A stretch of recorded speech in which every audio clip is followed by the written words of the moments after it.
So last time I was trying to remember songs. This week it's really not going to be any better. The only one I could think of is "Don't Go Breaking My Heart." You got anything? For breaks? Yeah. Man, you know you can't get me off guard like that. Wrong answer. You lost Double Jeopardy. Anyways, let's get on topic.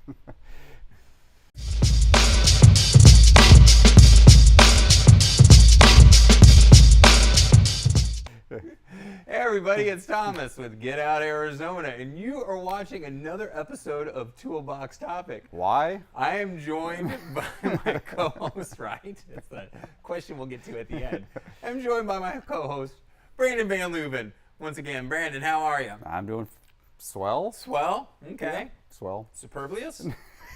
Yeah.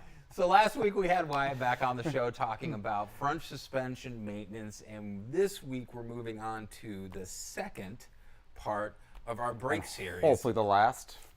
We got to do bleeding the brakes and everything, dude. Oh, man. Yeah. All right. Okay. So, dude, guys, this will not be the most entertaining. Well, it might be entertaining, but I don't know. We're going to see where this one goes, so bear with us. We'll try to make it as quick and painless as possible. So, on that note, coming to you once again from Trek Bicycle Store, West Phoenix in Goodyear, Arizona.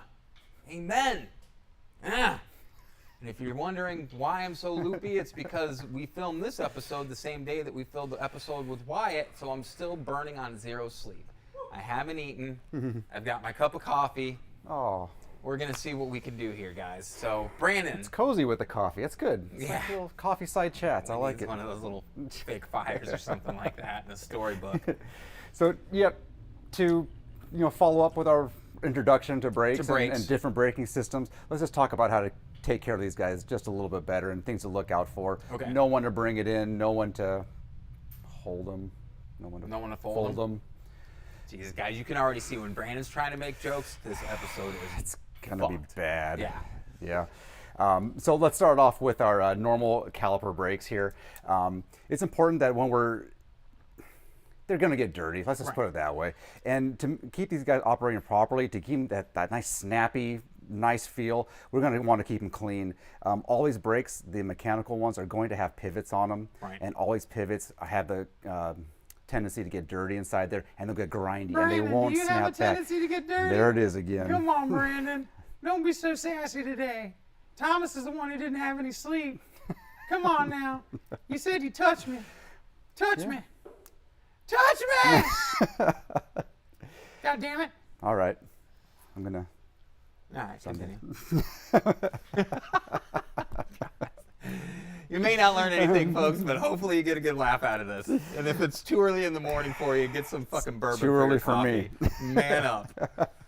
So we're going to want to keep the pivots as clean as possible, as much as we can. We can do that by using just a very light solvent on them, a little bit of Simple Green, diluted, of course. Diluted, right. Goes a long way to keep these guys clean. A little bit of Clean Streak also, being very careful not to spray it all over the rest of the components. Right. What I typically do is hold a rag behind it and do my spraying and cleaning with that, so it just doesn't get all over the place. Exactly. Okay. So let's keep the pivots clean. Moving on from there. Yeah, don't go sticking WD-40 thing in there and just, Exactly. Same thing with bad. these guys, the mechanical disc brakes as well. They're going to have these pivots and springs in there. We just want to keep the insides of those as clean as possible and keep them running smoothly. Now, is there a different cleaner you have to do for the disc brakes as opposed to the caliper style brakes, or can you use the same cleaner? I typically do the same thing. Once again, being very careful not to get them on the pads because they can contaminate. Or on the disc itself. Right. So, and it may require that they could get so potentially bad that we do need to take the brake caliper apart, especially on V brakes and cantilever brakes, get behind the posts, clean those guys up. It's not a huge deal. But if you just keep them lubricated and clean, that'll help the performance a lot. Okay. While we're talking about the performance and snappiness of the caliper, a lot that has to do with that is... And yes, I do have tobacco in my mouth, but kiss my ass, guys. I'm tired. I need it. I need it. Need it. That's a real nasty habit you got there. Guess that movie. Comment down below. All right, we're in sync. When we're talking about the mechanical disc brakes, how your brake line... In sync? You didn't even know the Pulp Fiction one, dude. I'm always in sync. I said today. I know, but I'm saying, God, I'm always in sync. For performance sake, also with the mechanical disc brakes, is how clean and how smooth you're keeping your cable and housing. Right. These things, if in the weather, they will corrode, they will gather more dirt, and what you want is a real nice, smooth action on that There you cable go. and housing. Yeah, Real now we're smooth. talking. If you can run this through here and it feels gross and it feels kind of grindy. You got too cheap of a hooker. Remember that, guys. Gross and grimy. You need to step up your game there. Go for call girl. Okay, not dirty hooker. Call girl status is what you want. If this does become contaminated and feel grindy, Again, you we're could back to the dirty potentially. hooker. I'm trying to Contaminated. stay on topic. What do you always say?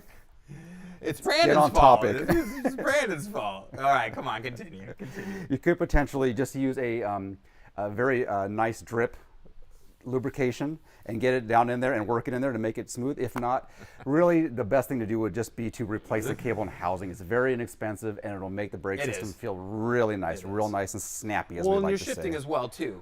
Shifting does the as same far thing. as things. So Yep. I mean, this is definitely all kidding aside and everything like that. Yes, because people don't understand. Just like same thing with the shocks, you get the contaminants down the stanchion and everything like that. Yep. Again, we're in the Southwest Keep it region. clean. You know, Keep it even if you're lubed. back east, Pacific up north or whatever like that, you know, stuff's gonna eventually work its way in there, and Right. that can create havoc. So, Cleanliness is the key, Absolutely. and lubrication as well. Yeah. Moving from like the snappiness and the overall feel of the brake, let's move on to pads. I do have an example of our normal rim brake pads and the ones that we're going to use for both mechanical and hydraulic. They're kind of the same. It's just a matter of how they actuate. On these guys, you know, if you don't wear them out within a few years, they will start to get kind of hard. right. And Little so almost what we dry like rot. to do, kind of like that. Yeah. So how we kind of test our pads is we kind of put our thumbnail into it. Okay. If it feels like it's still fairly supple, and then we can dig a nail into it, they're probably still good. But we do get brakes in here that are just hard as rocks, and they're not going to be as powerful. It And they're dilutes going the to stopping sound power. they're going to sound terrible, and they're not going to work well. So two things about these things: make sure that you can still dig a nail in them, and they're still soft, and they do have these wear lines in them. Right. If you can see the grooves, when those grooves are gone, just get new ones. Yeah, don't be one of those jackasses. When the grooves are gone, get new ones. There's still some meat left on that potato. On the disc brake side, it's important to visually inspect these every once in a while as well. We do have a kind of a visual inspection that you can see. There's a spring that keeps these guys moving back and forth. If we're starting to get close to that spring, there's no real wear line, but it's just, we know it's getting close to the spring, the conditions here, let's just put new ones on there. If I see, you know, just knowing the sight picture from knowing new ones to worn out Right. ones, we'll make recommendations from there, but there is no real wear line on them. Google search those images, folks, just like you would with other crap that's pretty much irrelevant. No, I'm joking, guys. But you're right. Being able to visually inspect and knowing what you're looking for, though. Knowing is what they always look like something when they're that- new and knowing as they're wearing down will Versus, give yeah. you an idea, So- and also the timelines of how long you have left. I'm going to reiterate again about these pads. Keep them clean. Don't get any solvents. If you like to do your own maintenance at home, lubrication, cleaning, don't get anything on them. Yeah. They will contaminate and they will Absolutely. almost fail, and you'll need to buy new ones. And imagine you friggin' torch your rotor. Yep, and that's going to be all new stuff. So for the caliper, this is for the brake and everything like that? Yep, Or that for would the be disc that would brakes, be I should say, but this is going to be for hydraulic. This will be for hydraulic. Moving on to hydraulic, one thing that I think most people will feel when hydraulics need to be bled is a spongy feeling Right. in the system. It'll grab and then it'll be able to pull back more and more. Now, don't let that be confused with getting new Pads pads. being more, right. Exactly. You knew where I was going with that. I did. Because as pads wear down, 'cause the the coffee's starting to engagement work. the engagement will happen much further back. And some people think they need a bleed. Well, in fact, they just need new pads, and they'll engage much quicker and hit harder. But again, that spongy feeling, if the pads are in good shape, we're going to go with a bleed. And a system like this, the hydraulic systems, every hydraulic system and model, well, I should back up. Every manufacturer has different models, and they'll all require a different bleed process. procedure Yeah. for them. Yeah, so it's don't, important to again, look we that go up. back to episodes that we've talked before. Don't expect anything standardized in the friggin' bike industry. It's as Exactly. bad as the tech industry. Nothing. No one wants to play nice with others. And both Shimano and SRAM do a fantastic job of having tech videos as well. That'll Right. teach you how they'll step through everything that has to do with that particular model of Right. And look for those links down brake. below, guys. Back to hydraulics. If you tomahawk that bike and you eat shit, it's very important that we do an inspection on there. We can get leaking in the system. Right. And what a good indication of leaking is, you'll see, especially in Arizona, you'll see dust coagulate on that, and Right. you'll know something's wrong. And we have a number of places where that can happen. It can happen on the reservoir and the lever. Our reservoir's here, and we have a number of seals all around this reservoir. Seals where the hose connects, seals where the reservoir can be serviced. So any dust and weird things you see building up Right. could potentially mean a leak in the system. Same thing where the hose can connect to the caliper, and the caliper itself. It is made in two pieces, so if we see dust collecting in a weird way and we have any kind of fluid leaking, it's Just probably like in time real to, life, probably guys, time to if you replace the have system. fluid leaking from an orifice, that's a problem. That is a problem. You might need penicillin for that in some states. So just in some states. So just, kind of a quick and an easy thing to look at and to keep inspected, and hopefully that keeps things running a little bit better. All right. What did I miss? Anything?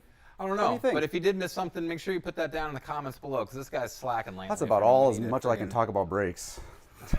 We're kind of burning that. But and this is, again, guys, we're doing these videos. These are overview videos, and this is stuff that you can easily look for yourself, visually inspect, and determine what could be causing a braking malfunction or a breakdown, no pun intended, in your the braking ability or the stopping power that you have. Now, granted, these are broad strokes, and we do plan on doing more in-depth videos on this, but the braking system, it's not sexy. It's not like suspension or backpacking or something like that.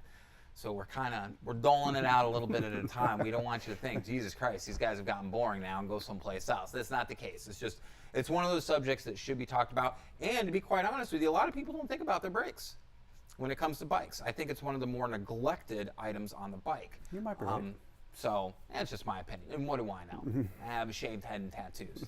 I fucking have a YouTube channel. Go figure. Named Chucklehead. Yeah, that's all right.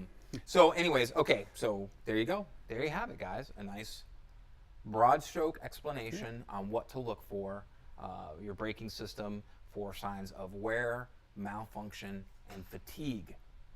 Because just like me, they get old and tired and crotchety, and then they don't want to work when you need it the most. I mean, I'll Exactly. still work when you need me the most, but that's beside the point. You just got to pay me double time. Union standard. All right, so guys, I want to remind you really quick, this is the 22nd episode of Toolbox Topic, okay? Moving right along. It is, and sorry we didn't have anything more exciting for you, but it's the luck of the draw as far as that goes. Now, coming up, we're going to have a special 25th anniversary episode, okay? I'm going to try to make it cool. I'm going to try to make it fun, but we're going to do a giveaway during that episode. So make sure to hit the like and subscribe button, and the ding-a-ling-a-ling button so you can be a part of that. And there's not going to be anything like, oh, you got to share the episode or you got to do this. We're not going to play that game like other people on YouTube, which Thanks for watching. yeah, it's just a thanks for watching. We're happy that we've been able to deliver 25, what we feel, for the most part, successful episodes to you guys. So keep your eyes open for that. As always, though, again, I'll say it, like and subscribe, because the links down below that I'm going to post for you guys, they're not affiliate links, and we don't get anything for that. It's just us sharing knowledge with you. But what does help us, though, is that analytic, liking and subscribing, will help the channel out greatly. There's also going to be a link to Check Bike Store West Phoenix. Thank you. So if you have any questions, whether it's on braking, suspension, seat post, anything like that, feel free to follow that link. Give the guys a call. They'll be more than happy to help you. There's also links for our social media, Instagram, Facebook. If you want to see what's going on in the daily life of GOA, definitely follow those links and follow us on those. Give us a thumbs up and like as well. That always helps out too. Brandon, have I missed anything? Probably. Yeah, today, it's the odds are not in my forever in my favor as far as that goes. So, all right, guys, if you feel we missed something or if you have something to add about braking inspection and stuff like that, we'd love to hear from you, because I think But we may not do another one on this. yeah, we'll see. We'll just figure message it you out. back. So, if nothing else, we'll freaking get Wyatt and we'll do a bleed episode, if anything like that, or something like that. Do We that. could do kind of segment that out as far as bleeding, like a SRAM set and a Shimano set, maybe even adjustments for those people that are still using caliper style brakes. So, all right, on that note, Brandon, I think Let's wrap it up. Yeah, let's wrap it up. Guys, remember what we say. Always be kind to yourself and others. Be amazing stewards out on that trail. And we got to ask, what are you waiting for? Get out Arizona. We'll see you on the next adventure. Brandon, as always, thank you so much. You're welcome. I appreciate it. We promise next time we're going to come up with something good. We got a little bit of time. Okay, next time it's going to be entertaining and informative, and it's going to rival Wyatt's videos. We're going to put Because some effort into this one. right now, as long as Brandon's been doing with his, Wyatt has only got 2 videos, and they're more popular than Brandon's. He's going to get replaced. No, he won't. fine. Because who's Brad? He's not Brad. You're Brad, dude. You're always Brad. We've had this discussion again. I know. I'm trying This to. thing. I'm trying to get that off. No, that's like Caleb trying to relinquish the title of Princess Leia, dude. It just ain't gonna happen. So, Princess Leia or an Ewok, Wyatt? What do you think? Which one would be? Kale? Yeah, Ewok. Ewok. He's got that one, yeah. Yeah. He's lovable. Yeah, he's lovable, but he's got the Ewok walk. Yeah, he kind of does, actually. I think that's just because he's so goddamn tall and lanky, dude. Anyways, maybe one day we'll get Kale on an episode, and then you can see what we're talking about. All right. Maybe we'll have like a 3-way. We'll lab up 3, and maybe it'll be me, Wyatt, or you and Wyatt, or someone will do an episode, and Kale will kind of be the whipping boy for the episode. Aw. Yeah. He still won't be Brad, though, because this guy's always Brad. Anyways, Damn it. all right, guys, enough. Have a great day. Have a great week. We'll see you on the next episode. Brandon, have a good week, man. Thanks. You too. Breakdown. Go ahead and give it to me.